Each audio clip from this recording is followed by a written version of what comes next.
안녕하세요. 500만 개미입니다. 여러분, 이런 장면 보신 적 있나요? 이게 바로 중국의 광군제 이벤트를 할 때 하는 프로그램에서 이런 식으로 11월 11일이 되면은 인터넷 쇼핑에 붐이 일어나는 날입니다. 이때 엄청나게 세일을 해가지고 물건들을 사라 하고 이렇게 홍보를 하는 거죠. 그래서 지금처럼 소비가 위축된 시장에서는 이런 빅 이벤트를 기대하기 마련이에요. 그래서 광군제를 검색해보면 이게 어떤 날이고 그리고 어떤 의미를 가지고 그런 배경을 알아두시면 종목을 고르는데 도움이 됩니다. 광군제 검색하니까 중국의 11월 11일로 미국의 블랙 프라이데이처럼 최고의 쇼핑 시즌임! 여러분, 쇼핑 시즌 하면은 어떤 거 주문하십니까? 세일을 하면은 건강기능식품이나 화장품 아니면은 평소에 갖고 싶었던 전자제품, 가전제품도 구매하실 텐데요. 그래서 그런 제품을 생산하는 기업들이 수혜를 받을 수 있겠죠. 대표적으로는 중국에 판매하는 수출 대표 상품, 대표 얼굴 하면 화장품이 유명합니다.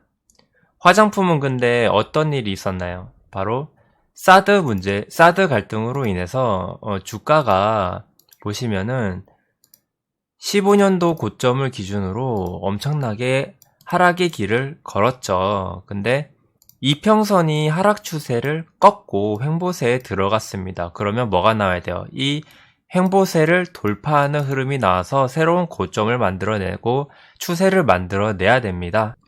광군제 말고 또 큰 이슈가 있죠. 어떤 이슈가 있냐면 네이버에서 시진핑 방한이라고 검색을 해보면 그에 대한 이슈가 있어요. 시진핑 중국 주석이 방한하는 이 시기는 구체적인 시기가 결정되는 게 미지수라서 기대감 심리가 좀 있는 거고, 그리고 이게 구체적인 시기가 잡히면 그때 시세가 좋은 시세, 좋은 호재로 반영될 가능성이 높아요. 화장품 테마에서는. 그리고 시진핑이 방한하기 전에 먼저 중국의 왕위가 방한을 한다고 하는데 이것도 호재가 될 수 있어요. 그래서 시진핑 방한 이슈하고 광군제 이슈 또는 뭐 좀 더 나아가면은 뭐가 있을까요?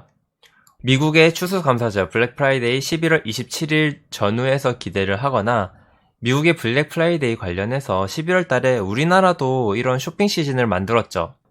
코리아 세일 페스타입니다.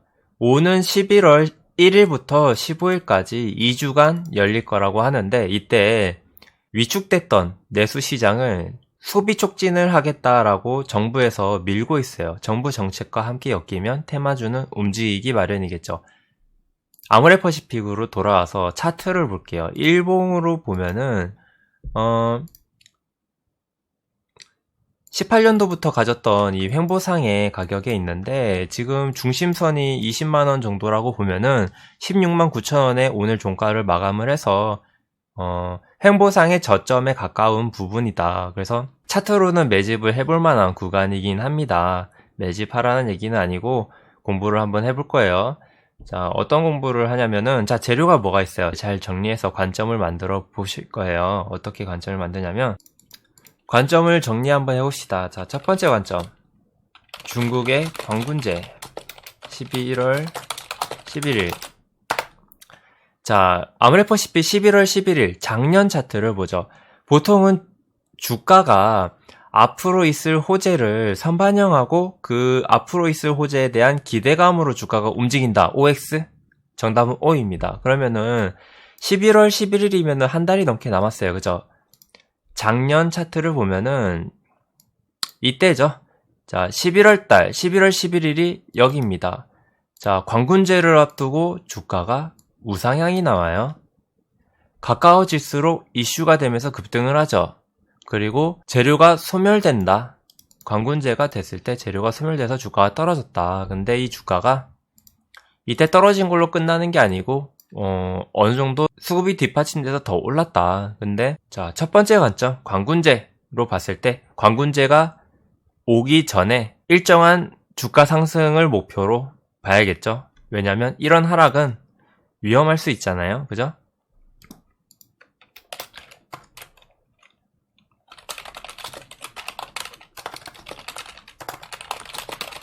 자, 요약하면 기대감의 10월 주가 흐름이 좋다. 다만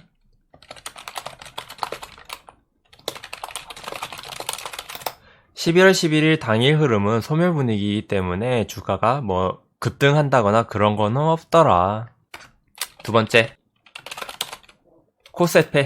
코세페는 11월 1일부터 15일까지 2주간 열린다고 하는데 1번하고 동일합니다.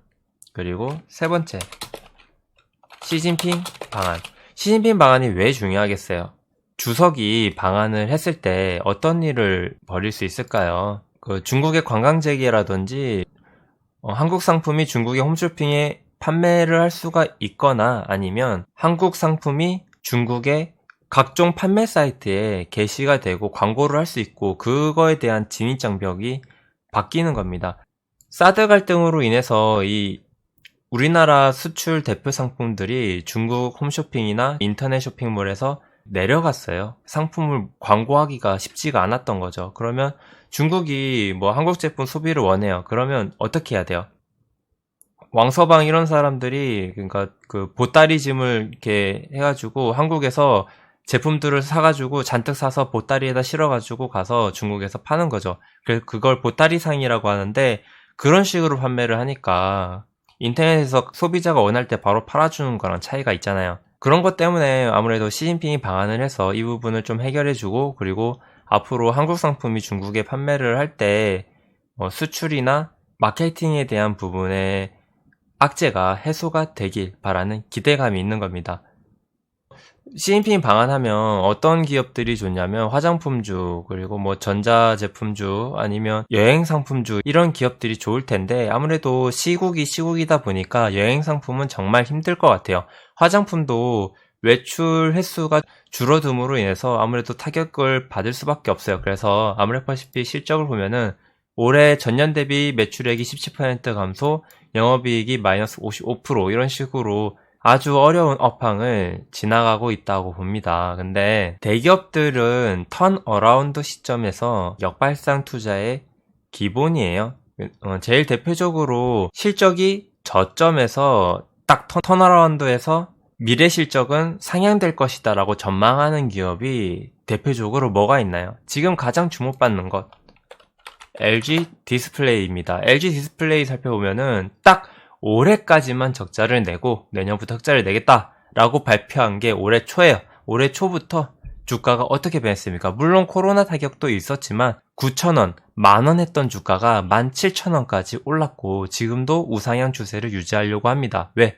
내년부터 흑자 전환을 하면서 기업이 이익을 남긴다?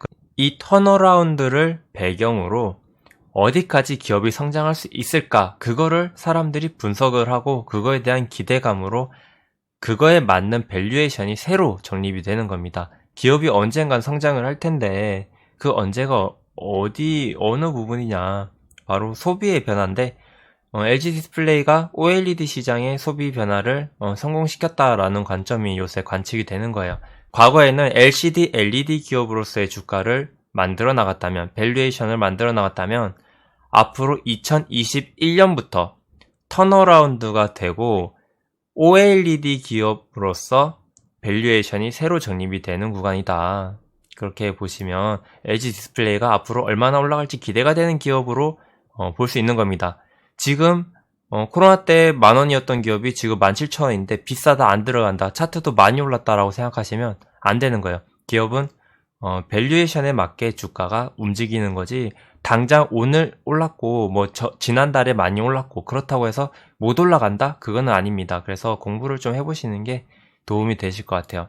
자, 아모레퍼시픽으로 돌아와서 그래서 아모레퍼시픽도 작년까지는 사드 영향, 올해는 코로나 영향까지 겹해서 엄청나게 실적 문제가 있었다. 근데 일시적인 악재다. 이 시기를 이겨내면 내년부터 코로나 악재가 완화가 되고 백신이 개발되고 그래서 외출도 하고 화장품도 사고 그렇게 돼 소비가 촉진이 되면은 코로나 이전의 실적 먼저 회복하고 그 이후에는 포스트 코로나에 맞춰서 실적을 만들어 나가는 시기가 올 겁니다.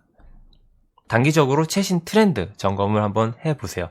나는 어떤 테마를 건드려야 되냐? 나는 바닥권에 있지만 안정적인 수익을 얻어가고 싶은데 그런 기업이 어디 있을까? 그렇게 찾아보시는 분들을 위해서 오늘 아모레퍼시픽을 한번 준비해봤습니다. 자, 그래서 종목을 선정할 때 첫 번째, 가까운 이슈를 점검을 해본다. 두 번째, 차트가 괜찮은 기업을 찾아야겠죠. 세 번째, 과거의 역사를 좀 알아야 됩니다. 지금 이슈가 11월 광군제인데 광군제 통해서 주가가 올라갔던 기업들이 뭐가 있는지 정리를 한번 해보세요. 그리고 그 중에서 뭐 대장주도 있고 실수혜주가 따로 있고 그럴 텐데요. 그것들도 한번 분석을 해보세요. 그렇게 해서 종목이 골라졌겠죠? 그러면은 3박자가 맞는지 보는 거예요. 이슈, 차트, 그 테마들 속에서 재료 선별까지. 그 선별된 종목들 중에서 하나, 이게 골라가지고 공부를 한번 해보시는 거죠. 오늘은 이슈를 통해서 종목을 선정을 해보는 시간을 가져봤는데, 이런 식으로 기업을 찾아내는 방식을 탑다운 방식이라고 해요. 가까운 이슈나 뉴스를 통해서 아니면 나올 수 있는 일정을